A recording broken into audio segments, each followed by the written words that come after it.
Om dit te bespreek, welkom ek die vervaardiger van Beloofde Land, Rian van Heerden, AfriForum se Kali Kriel en die politieke ontleder professor Piet Kroukamp. Rian, jy sê hierdie reeks was vir een wat met emosie gevul was. Hoekom? Nou regdeur, dankie vir die uitnodiging te loops, maar ek dink toe ons begin praat oor identiteit van mense, toe dit 'n baie persoonlike ding begin raak. So regdeur die reeks het ek elke keer deurgekom, dink ek, na daai ware identiteit van individue. Wie is jy? Waar hoort jy? En hoekom moet jy nog steeds hier wees? Vir my was dit baie persoonlik, want vir my is dit nog steeds 'n vraag wat ek probeer beantwoord. So, hierdie is seker een van die mees persoonlike die 10 goed wat ek gedoen het op my lewe. Piet, in een van die episodes verwys jy na van die vlugtelinge wat daai Afrikaner vlaggies wapper en jy sê, hulle is nie daar om Amerikaners te word nie. Wat bedoel jy daarmee? Of Amerikaanse vlaggies? Ja, ek aanvaar wat Rian sê, dat daar bepaalde mense is wat soekend na 'n spesifieke identiteit is en dat hulle nou hierdie identiteit verplaas na Amerika ter beskerming van, sê nou maar, hoe hulle daai waardes oordra na hulle kinders. Maar die grootste deel van wit Afrikaners en wit Suid-Afrikaners, dink ek, is pragmaties oor hulle eie posisie in die lewe. En baie van die mense gaan Amerika toe, dink ek, omdat hulle vir self die vraag vra, wat word van my kinders? Wat is die geleenthede wat vir my kinders gebied word? Hoe veilig is my kinders? Ons self is baie aanpasbaar. Die Afrikaner is 'n nomadiese, draadwerkerige verskynsel wat homself goed verwortel het hier in Afrika. Hulle is nie vreemd hier nie. Maar die vraag is, wat word van ons kinders, dink ek, is vir baie mense, selfs al swaar die vlag is, die vraag wat hy vir homself vra, want dit gaan nie maklik wees om aan te pas nie.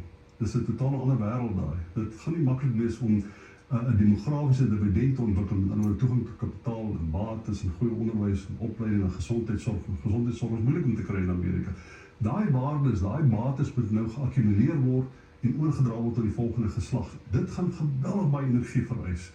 So dis nie 'n maklike proses nie. Die ouers gaan swaar kry, vir die kinders gaan dit baie makliker wees. Kali, vanaf daai uitvoerende bevel geteken is julle daarvan beskuldig dat julle disinformasie versprei. As jy nou terugkyk en jy luister na van daai vlugtelinge en jy die kwessie as 'n heel beskou, hoe voel julle oor hierdie vlugtelinge in Amerika? Nee, ek dink as mens na Rian se program kyk, dan kry mens die mense eintlik met empatie met hulle. En natuurlik wat mens nikkerig maak is as die president hulle lafaards noem wat gevlug het. Want die president moet eerder gaan kyk, hoe verander ons omstandighede in die land, dat mense nie wil gaan. Maar ons respekteer mense wat gaan, maar wat myself betref en wat AfriForum betref, sê ons gaan werk om dinge in Suid-Afrika te verander. Die hartseer daarvan is, wanneer die mense oorgaan, dan is hulle in hulle harte nog Afrikaners. En ewe skielik het jy nog 'n bepaalde lewensuitkyk, maar jy's amper 'n vis wat in 'n ander dam is. Nou, Piet sê, ons is aanpasbaar, ons is. Maar as jy kyk na die emosie wat daai mense deurgaan, dan is daar 'n groot prys om te betaal.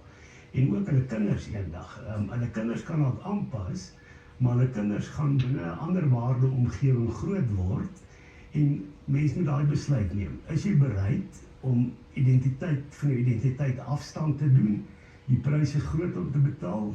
As jy nie bereid is om dit te doen nie, dan veg ons hier om 'n beter toekoms te skep. Rian, ons praat eintlik hier van kwessies of onderwerpe wat van toepassing is op Suid-Afrikaners wat na ander lande toe ook emigreer. Beskou hierdie mense met wie hulle gepraat het nou spesifiek die vlugtelinge? Beskou hulle self as vlugtelinge of Suid-Afrikaners wat eintlik op 'n ander wyse geëmigreer het? Iemand het dit so mooi gestel tydens die reeks, sê ek werk in Amerika, maar ek gaan slaap in Suid-Afrika, wat vir my baie beautiful was. So ek wil net een ding sê wat vir my duidelik oorgekom het.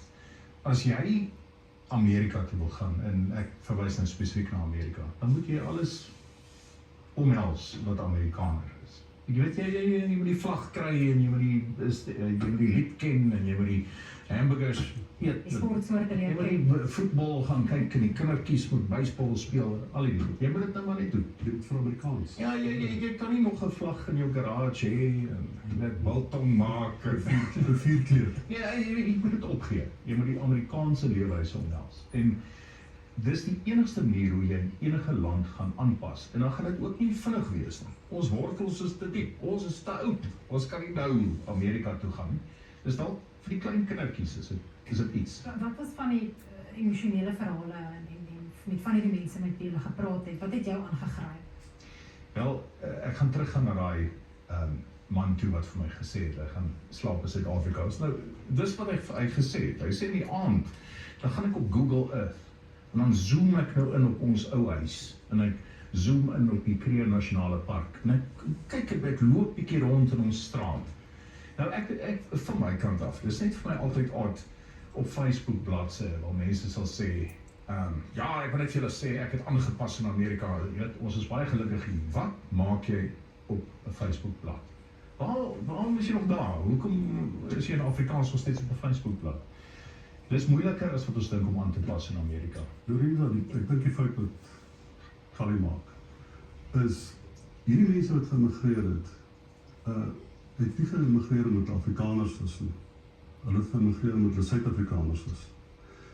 En die rede om aanpas aan die ander kant gaan wees omdat hulle aankom as Suid-Afrikaners. As hulle aankom as Afrikaners, dan gaan hulle die hele tyd probeer terugleef hier ergens in Afrika of in Suid-Afrika. Maar hulle leef daar as Suid-Afrikaners. Ek dink die enigste ding waar ek met ek dink mens moenie die olifant in die vertrek ignoreer nie. Die feit bestaan is, die mense het soontoe gegaan op die rug van 'n leuen van wit volksmoord. En dis vir my jammer, want ek dink hulle verdien om met die ook soontoe te gaan. Jy kan hierdie migrasieproses afhandel sonder om Donald Trump se idee van 'n volksmoord, wat ons almal weet, julle stem saam met is nie. Julle verduidelik dit baie keer dit klink so volksmoord, maar julle sê daarom dit is nie 'n volksmoord nie. So dis nie 'n volksmoord nie, maar daai leuen stigmatiseer nou hierdie mense. Almal wat na hulle kyk, dis nie ons wat praat van die volksmoord, dit nie waar is nie. Dis bitter min daarvan, hulle sê ons onveilig, maar almal is onveilig en ek verstaan dat die onveilig is. Ek voel ook onveilig, ek het eers 'n alarm in my huis nie, waar is die elektriese heining werk nie, is nog stikkend op. Ons almal is onveilig.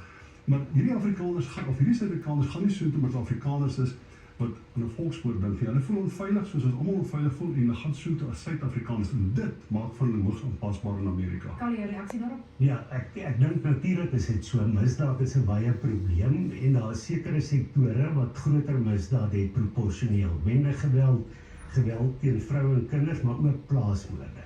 Maar een ding wat plaasmoorde anders maak, dis die enigste misdaad waar iemand sê maak deur die boere, maak deur die Afrikaners, want dis wat die hoofletterboer beteken en die plaasboere dan doodmaak. Dan het jy 'n president wat weier om dit te veroordeel. Dan sien mense martelings. En ons gesprekke met mense in Washington, dis nie volksmoordgesprekke of wat, ook al net gefokus op die feite. Nou, die persoon ons kontak in die Withuis het gesê, daardie video van Julius Malema met die volgepakte stadion, met die rooi oorpakke, het viraal gegaan daar. Dis ook die video wat president Trump gewys het. Nou, as mens president Trump en die Amerikaners verkeerd wil bewys, dan is dit 'n goeie begin vir president Ramaphosa om dit net doeteenvoudig te veroordeel. Dis 'n goeie ding dat hy dit ook 'n prioriteitsmisdaad maak, plaasmoorde. Nie omdat dit spesiaal is nie, want renosterstropery is 'n prioriteitsmisdaad. Bendegeweld is 'n prioriteitsmisdaad tereg. Al wat dit beteken is daar's 'n spesifieke strategie wat toegepas word en 'n bepaalde taakspanne. Dis daardie goed wat die internasionale en veral die Amerikaners se persepsie beïnvloed en nie Afriforum nie. Rian, as jy met hierdie mense praat, is daar gevoel dat hulle die politiek en die debat en die gesprekke agtergelaat het, volg hulle dit nog? Wat maak hulle daarvan? Wat vir my interessant was, een van die eerste gesprekke wat ons gehad het op die Springbok Bar in Los Angeles met 'n groep mense, was die wye verskeidenheid van redes waarom Amerika toe is. Dis nie altyd politiek nie. Jy weet, daar was geleenthede. Daar's iemand wat weens geloofsoortuigings Amerika toe is. Jy weet, ek is 'n sendeling. Daar's 'n ou wat 'n drummer is wat Amerika toe is, want sy seun is in New York. So is nie altyd politiek nie. Hier is geleenthede. Daar's in van die gevalle natuurlik met die vlugtelinge, en die episode gaan Woensdag aand uit.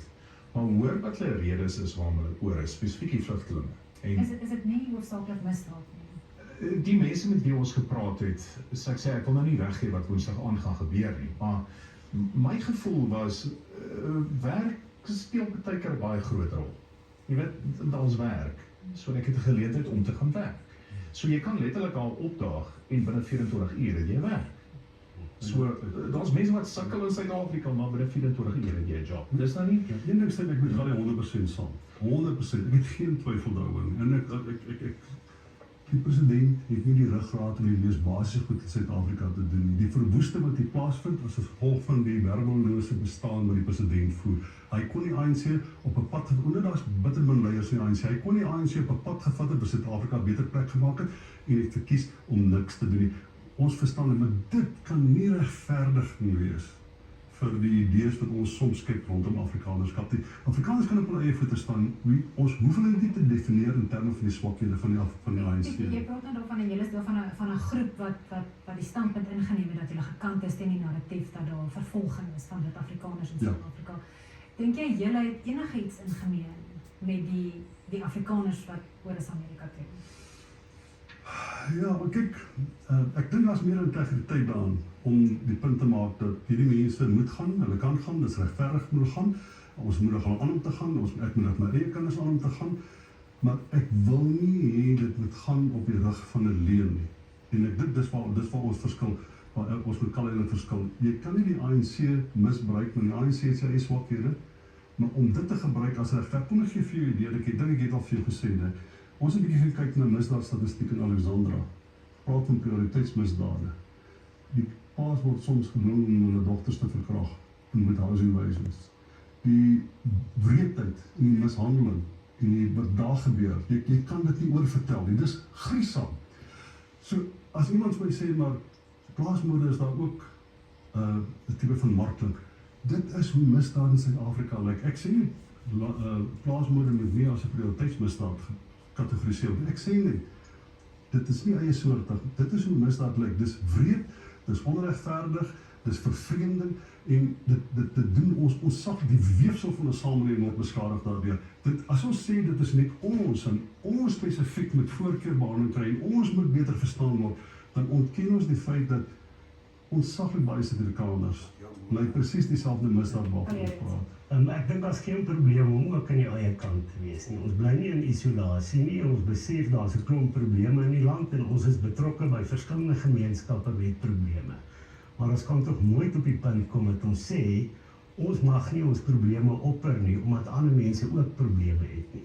Ons moet dit wat in terme van ons ledebasis en ons ondersteuningsbasis het ons verantwoordelikheid om daardie kernprobleme uit te wys en te help oplos. Dit kan nie gerelativeer word deur ander probleme nie, ons sal ook daarbey betrokke wees. En die een ding wat AfriForum sê in terme van die mense wat buiteland toe gaan, ons probeer met hulle kontak behou. Ons het 'n AfriForum wêreldwyd projek waar ons so 23 konserte wêreldwyd hou in 'n jaar. Maar die tragiese is, daai verkoop uit in elke plek. So daar's baie mense, maar daar's 'n behoefte om daar te wees, die mense huil en ons moet nou hier werk. Ons kan nie vir hulle sê kom terug en hulle nou dwing om terug te kom nie, maar ons kan die omstandighede in die land verander dat hulle wil terugkom. Manne, baie dankie, Beloofde Land, 8 uur Woensdaande. Baie geskakel, want net hierna gesels ons oor die stand van sake in Tshwane.